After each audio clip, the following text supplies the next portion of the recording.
first opening batsman, let me start my presentation. And just give me 1 minute for screen share.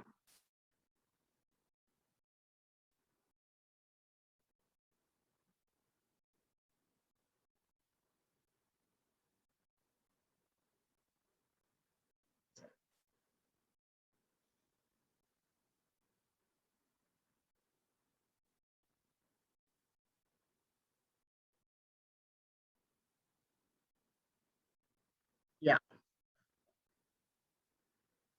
So I'm starting now. We are discussing Indian public health system. It's restructuring and revamping. For what? Because we have seen these pictures, and all of us have got a uniform opinion about such unfortunate children with severe acute malnutrition and children out of school working in brick lanes with a lot of illnesses and morbidities should not happen. Can we be instrumental in changing for better life and health of the people? And that's our common concern. Where do these people with illness go for healthcare?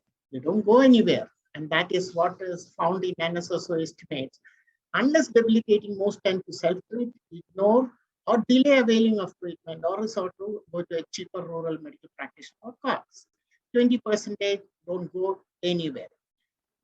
Because they are poor, and India holds a huge poverty burden of 20%, 22% of the world population living in India.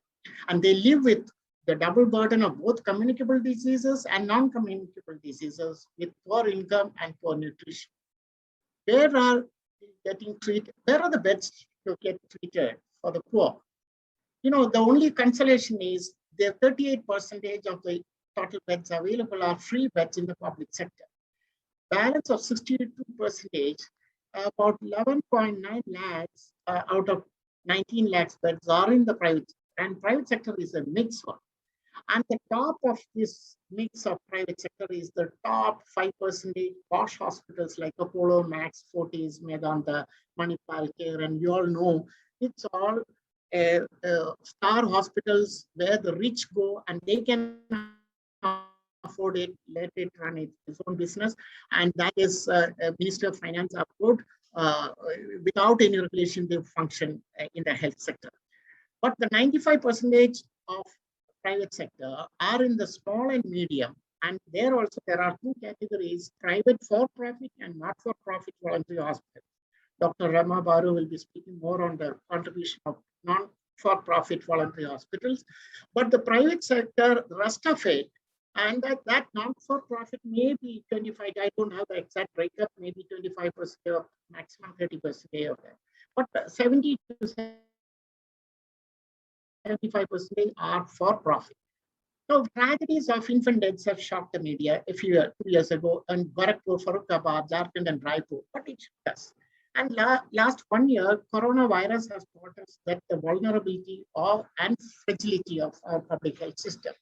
TV channels came mercilessly on debating lack of oxygen, lack of energetic medical care, doctors to be blamed. And then finally, the accountability is fixed on the political party that rules. But nobody is addressing the health system failure. It has been for decades, there is a cumulative neglect of funding, staffing, lack of infrastructure, lack of technology upgradation, and whatnot. But if you want a revamping, like Chhattisgarh did in 2000, when the first time the state was formed, it had a preferential option for the poor, and they were talking only about the pro-poor health policy, and that is part of the reform agenda, which is prevalent by all of us. Luckily, in 2005, National Rural Health Mission came with a vision of a decentralization to district level and district management of health with a participatory bottom-up planning, emphasizing on quality and aiming supreme client satisfaction with intersectoral convergence. And they had the defined time-bound goals, and they were reporting publicly on their progress, all with an aim to provide primary health care, which is equitable, affordable, and accountable, and primary health care for the poor people and marginals. NRHM brought a paradigm shift from the way we approach to a distrust to trust, rigidity to flexibility in planning, centralized to decentralized planning, and with enough funds, functionaries, and with clear-cut roles and responsibilities, building capacities at all levels. This is one thing which is needed. Now, if such a decentralization has taken place to district level, what we need is a very efficient district health system and state health system, for which central government could provide technical assistance and with a two-pronged strategy. One is improving managerial efficiency and absolute transparency in transactions. We could even employ national level management experts to help the states constitute a national cadre of public health service like Indian Medical Service, like an IAS. Why not? And there are good models of Tamil Nadu having a state public health cadre so that we can avoid a EMT specialist managing malaria control or dermatologist managing TB control. Now, another system revamping is connecting the system with the community. And that is where the forebearers of ASHAs all over the world, and from Kashmir to Kanyakumari, Tripura to Ran of Kachiti, they are there. I met these ASHAs. There's a picture of ASHAs in Arunachal Pradesh, Upper Subansiri district on the China border. And they proved their worth in the COVID pandemic time, providing health services like in Chhattisgarh, the mechanins delivered the essential medicines and things like that. Also in the surveillance and the human service, the ASHAs in Kerala and all have made, and Orissa, it's a good example. If they're useful, why not absorb them into the system and pay their regular salary and not honorary? There is, with a strong project management in every state, they have recruited a lot of contractual consultants, technical experts, and about 275,000 para health workers, not in the system, but they're running on a contractual basis. They were essential to run the project activities. It added value to the program implementation. And that is the cornerstone for transforming health services as a departmental activity to a mission mode. That quality of improvement led to client satisfaction and utilization of public health system in many states, including Bihar, which was condemned that nobody will walk into the government public health system. It changed. If they are inevitable to run the program, make them employees and consume the funds required, and that is a good fund absorption capacity. Now, the new baby in the block is the Health and Wellness Center. Luckily, to my utter surprise, they were doing very well. And I saw this in Restructure district in Manipur and Chitwara district because I have visited many health and wellness centers there. And what it is like, Amara hospital, that people have feeling this is our hospital because a lot of community interaction. They have a new who in the family. There is a new mini doctor Amara hospital made. So a retrained nurse or pharmacist or sector supervisor acting as community health officers. Important thing is many of them are living there also. So they are 24/7 mini hospital. There is a consultation they can walk into, get some blood test done, urine test done, and they get medicine all they want for the high BP and other illnesses, cardiac ailments, everything. They don't have to go to PHC or CHC, and they get provide first aid or the fourth point in revamping. What is needed is we need annual planning to change because a lot of fund unutilized either gets lapsed or not get carried over to the next year. So the whole process of reworking the annual plan in December to January, and then the draft plan is submitted in January, and then it gets approval in February in the midst of your year-end closure and fast pace of implementation, and then otherwise fund get lapsed, and then the tranche of funds for that particular year reach by June after restarting the process in April. So there is finally what happened, you don't get time for an implementation window, not longer than 6 to 8 months from September to February.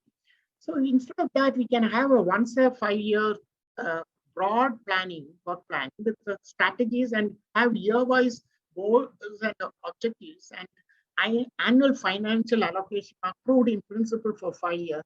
so that with a specific task, this gives flexibility in continuing long-term activities like constructions and setting up of nursing schools and things like that. And the block of only if you submit the utilization certificate timely, you will get the next thing. Will not happen. And funds may be earmarked for the beginning of the accounting year.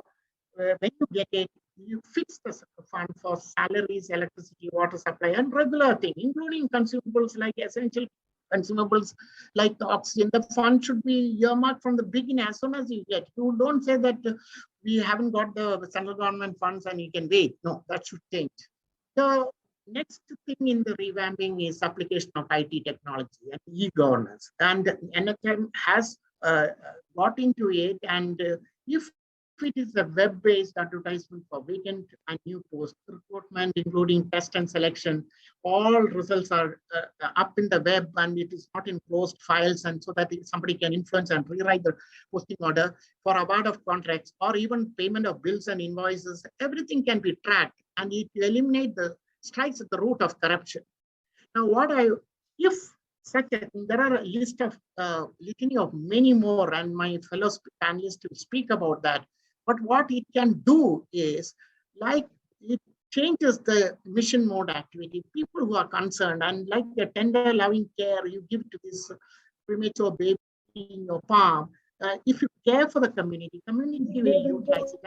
That is what has happened is 28% of utilization of Kerala public health system to 48% in 2020. Appointment of 3 staff nurses for the round-the-clock care of maternity care deliveries to attend deliveries in Salem district phenomenally improved, and it attracted all the deliveries that were taking place in private to the government in Tamil Nadu. You walk into Madras Medical College, you can see this difference. 7,000 and more than 7,000 patients walking in for OPD, outpatient consultation, out of which 2,000 gets admitted or discharged. The next one is the important thing that is needed is categorization of our PHCs to most difficult, less difficult, and ordinary, attractive, most comfortable PHCs. You do a categorization.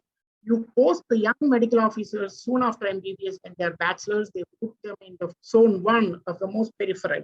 After finishing 5 years or 7 years, whatever you decide, with extra increment and also your priority admissions in PGs with bonus mark, or they go for PG, they come back and they can come into zone 2 of subdivisional hospitals and towns, and then finally in the district hospitals. So these are computer locked systems of merit where they say it can, if tamper-proof promotion avenue, then it will make a difference. One principle in the postings is that no specialist should rot in the periphery. We did that in Chhattisgarh, and with the Joint Secretary, Mr. Vikas Shil, we pulled out 37 specialists rotting in PHCs to the CHCs and district hospitals so that specialist vacancy is filled. And no more some minister influence MBBS fellow getting a leave vacancy appointment in district hospital. I end my this presentation with this picture of it. I'll come back again because 13 minutes, my time is over. This girl is an ANM who walks up 2 hours, climbs down 2 hours into almost like a pit, like Padalkot Hamlet in Tamia block of Madhya Pradesh, and climbs up all the register things, 3 hours climbing up, just to reach and provide services in that village. I salute her, and that leads to some discussions I can do on what should be, who should be entering our medical schools and nursing school, and whether it should be a district cadre posting nursing. I'll come to that issues after my fellow panelists finish the discussion. If we do seriously all these recommendations, what my fellow speakers talk about, then we are heralding a new era in public health, which will prove useful, like National Health Service in UK, and that will be drumming up and the celebration of a new event. Thank you. These are the women who use the drummers, which is a men's portfolio of the women empowerment. They have been drumming up as I'm showing to the rest of the trainees in Kerala Institute of Local Administration. Thank you.